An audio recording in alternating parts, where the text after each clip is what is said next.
कालू का रहमा। गंदगी से इसका बहुत पुराना ताल्लुक था। ऐसा नहीं कि उसे गंदगी से कोई खास उनसियत थी, बस सफाई पाकी उसे कभी रास ही नहीं आई थी। उस दिन जब वो टीन के बड़े कनस्तर के करीब बैठा कालू की दुम से कीड़े निकाल रहा था तो यूनिवर्सिटी के चंद तालिब इल्म आ खड़े हुए और उसे देखकर खुसर खुसर करने लगे। रहमे को मांगने की आदत होती तो फीके गूंगे की तरह झट बाजू टेढ़ा करके पैरों में रेंगने लगता, मगर वो सर झुकाए मगन रहा। उन तालिब इल्मों को मुसव्वरी के लिए किसी ऐसे ही मलंग की जरूरत थी। रहमे से बात करके ये तय पाया कि कल इसी वक्त इसी जगह वो रहमे की कुछ तस्वीरें लेने आएंगे। अगले रोज सुबह सुबह रहमे ने मोहल्ले की मस्जिद में गुस्ल किया, बाल एक पुरानी टाकी से बांधे और साफ सुथरा जाकर कनस्तर के पास बैठ गया। पहले तो सब चुपचाप रहमे को तकते रहे, फिर जब उनमें से एक लड़की ने रहमे को पहचान लिया तो सब मुंह बनाते हुए चल दिए। रहमे को कुछ समझ न आया। वो सारा दिन सोचता ही रहा। अजीब उलझन सी थी, जैसे इससे कोई बड़ी गलती सरजद हो गई हो। उस दिन तो कालू भी उसके करीब न फटका था। रहमे ने जल्दी जल्दी धूल के एक दो छींटे मुंह पर मारे, मट्टी में लोट नियाली, कीचड़ में हाथ लुथड़े, तब जाकर सुकून मिला। रहमे का गंदगी से पुराना ताल्लुक था, पाकी उसे कभी रास ही नहीं आई थी। इस सब का रहमे को फायदा भी तो बहुत था। जब वो मट्टी की ढेरी या कूड़े वाले कनस्तर के पास बैठा सर खुजा रहा होता तो पास पड़े कचरे का हिस्सा लगता। ना उसे कोई तंग करता, ना ही जमादार उठाने आता।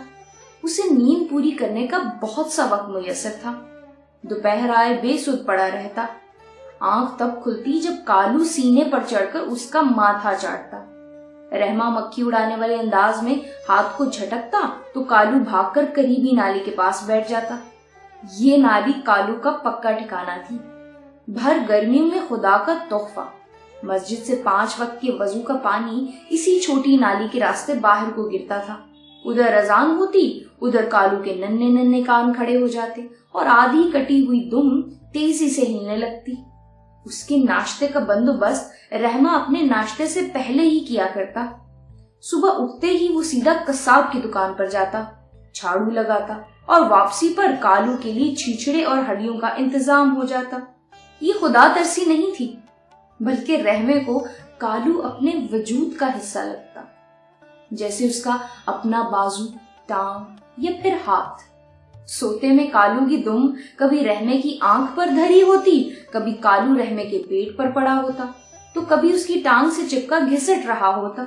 लोग उन्हें देखकर गुजर जाया करते, जैसे कोई जले हुए टायर, सड़े हुए फल या फिर लीक करते हुए पाइप को देखकर गुजरता है, जिसका अक्स ज़हन पर देर पा तो नहीं होता, मगर एक लाशऊरी नागवारी जरूर महसूस होती है। कालू रहमे का साथ 1 साल पुराना था। जब रहमे ने उसे गली के बच्चों से बचाया था तो वो खून में लथपथ पानी वाली टंकी के नीचे जा छुपा था। उसकी एक आंख से खून भी रस रहा था और दुम पानी की मोटर में आकर जख्मी हो गई। स्याह वजूद पर चमकती 2 बड़ी बड़ी आंखें रहमे को रहम तलब नजरों से देख रही थी। रहमा सोचने लगा कि अब क्या करे।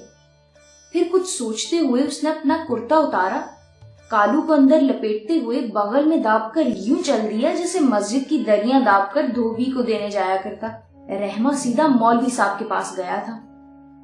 मौलवी साहब ने पहले तो कालू को मायूसी से देखा वाला, फिर रहमे को समझाने लगे कि इसके बचने का कोई इम्कान नहीं, बेहतर है इसको बोरी में डालकर कहीं छोड़ आए, वरना इधर ही पड़े पड़े मर जाएगा, ख्वामखा की बीमारियां और बदबू। रहमा बात बहुत कम करता था, बोलते वक्त भी जुबान में लुकनत थी, इसलिए बस बाजू पर हाथ मलकर इशारे से बोला, दवाई। मौलवी साहब ने सर मायूसी से झटका। रहमे की जिद के सामने मौलवी साहब कुछ ना बोले, मगर उन्हें समझ ना आई कि भला कालू को बचाकर उसे क्या फायदा होना था। गली में और कुत्ते कम हैं, गंदगी कम है, जो अब इस पलीदी को भी पालना है। कब समझते कि पलीदी से रहमे का बड़ा पुराना वास्ता है।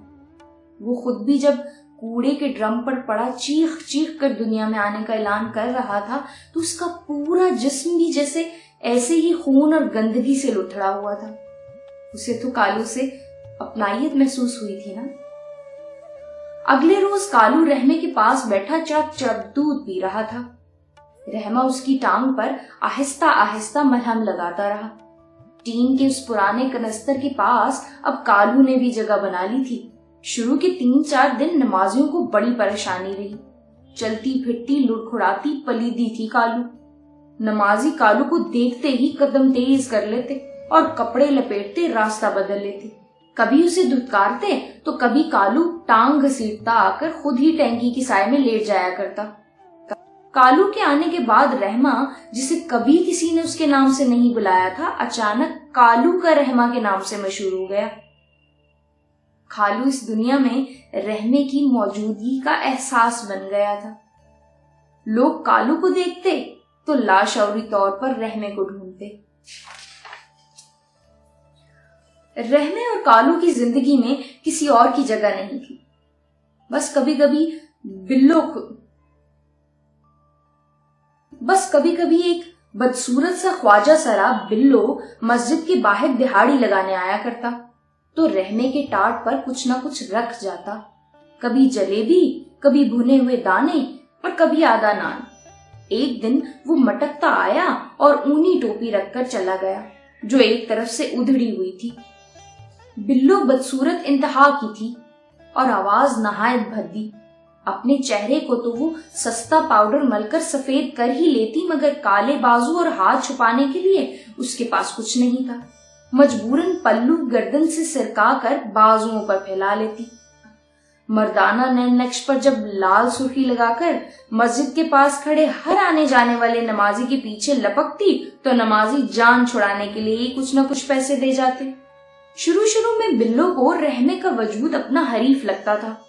नमाजियों में से कोई कभी 1-8 रुपया रहमे के टाट पर फेंक जाता तो बिल्लो का रंग गुस्से के मारे मजीद काला पड़ जाता।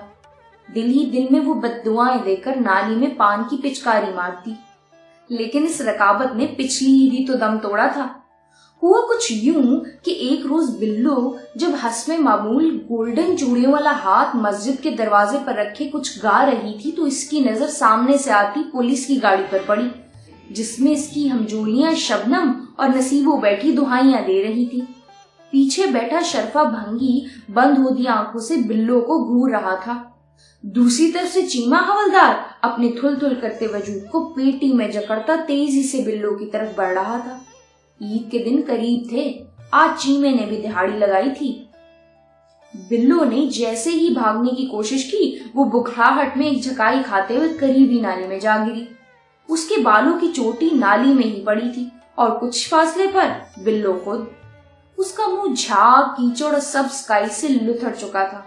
गुलाबी काम वाला सूट जिसे बिल्लो ने अगले पूरे हफ्ते पहनना था, कीचड़ और नाली के गंध से अब भूरा हो चुका था।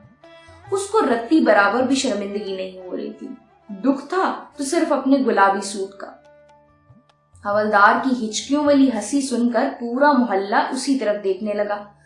चीमा हवलदार हंसते हंसते मुड़ा और आंसू साफ करते हुए गाड़ी में बैठ गया। अब कौन बिल्लो को उठाकर अपने हाथ गंदे करता। नसीबो और शबनम बिल्लो की तरफ रश्क से देखने लगे थे। आज गंदगी, कीचड़ और गलाजत ने बिल्लो को बचाया था। ये गंदगी भी शायद एक तरह की पनाहगाह है। जब कालू के पीछे मौलवी साहब का नन्हा लड़का डंडा लेकर भागा था, तो कालू नलके के पानी के छप्पड़ में गिर गया। उसके बाद मौलवी साहब का लड़का आगे आगे और कालू उसके पीछे भाग रहा था। इंसान भी अक्सर गंदगी का सहारा लेता है जब वो खुद को कमजोर महसूस करता है। ये किसी हवलदार के डंडे से बचना चाहता है, अपनी जगह बनाना चाहता है, धुतकार का बदला लेना चाहता है, तो खुद को गंदगी में गिरा लेता है, खुद पर कीचड़ मल लेता है। इसलिए नहीं कि उसे गंदगी से उनसीयत होती है, मगर इसलिए कि गंदगी एक हथियार है।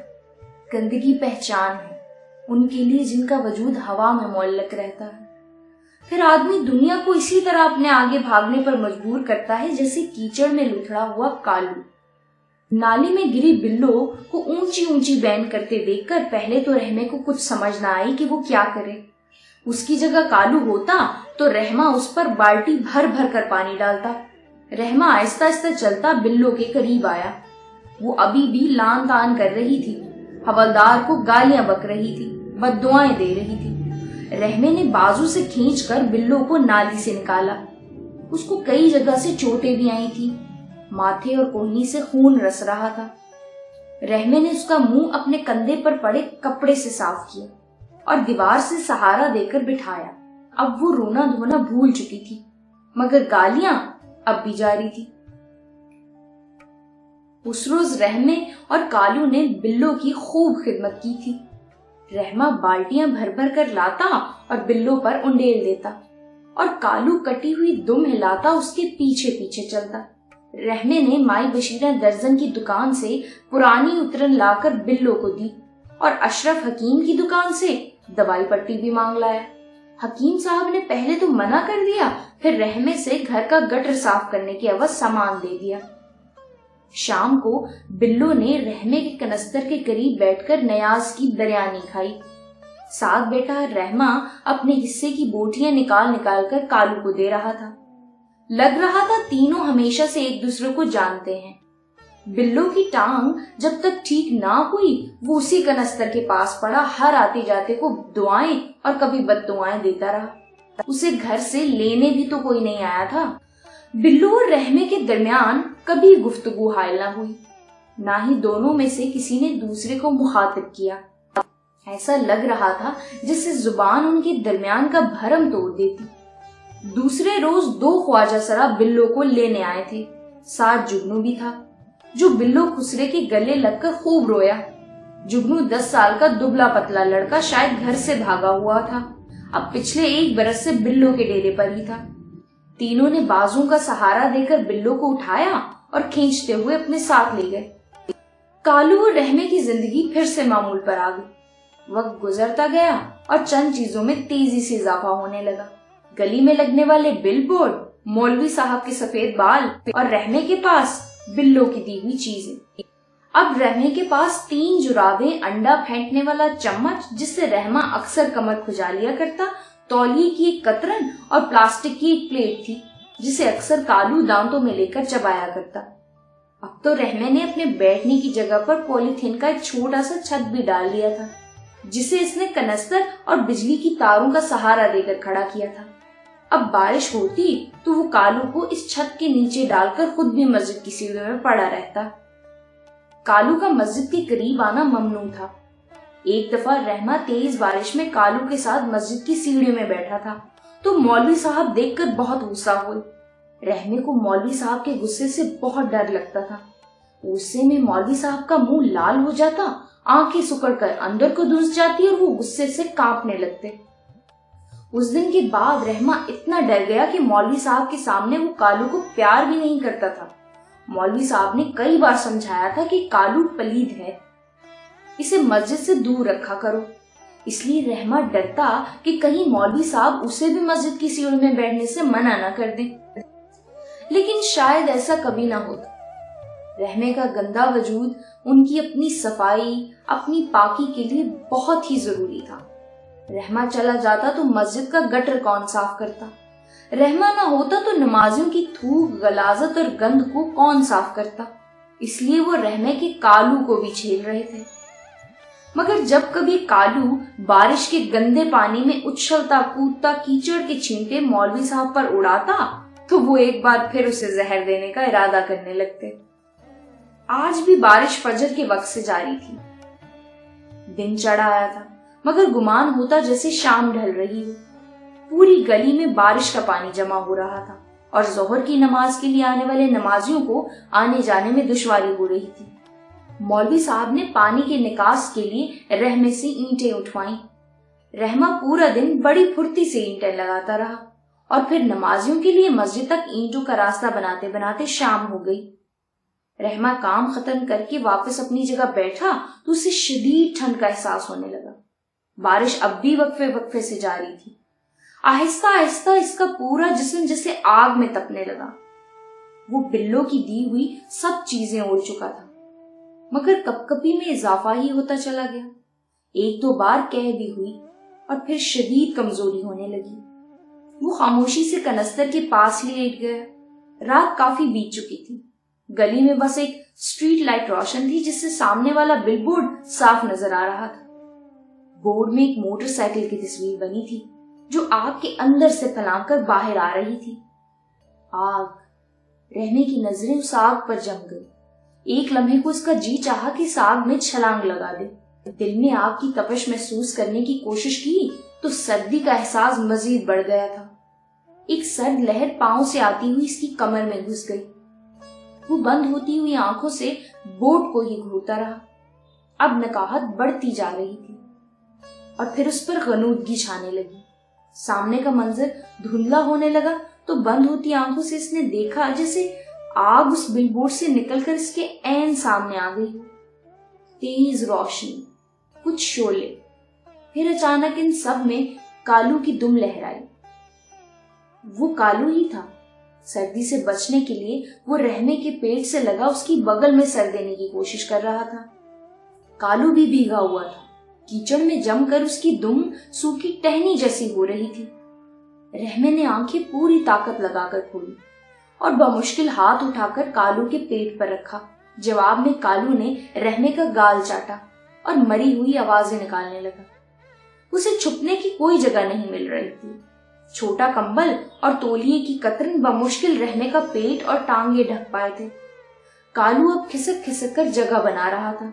रहमे ने कंबल हल्का सा सिकाकर कालू के ऊपर देने की कोशिश की, मगर रहमे की आधी कमर नंगी हो गई। कालू सिरकता हुआ सीने से जा लगा। अब कंबल पूरी तरह कालू के ऊपर था और तौलिया रहमे की टांगों पर। दूर कहीं बिलबोर्ड पर गिरते बारिश के कतरों की आवाज पूरी गली में गूंज रही थी। रहमे की नजरें उसी आग पर टिकी हुई थी।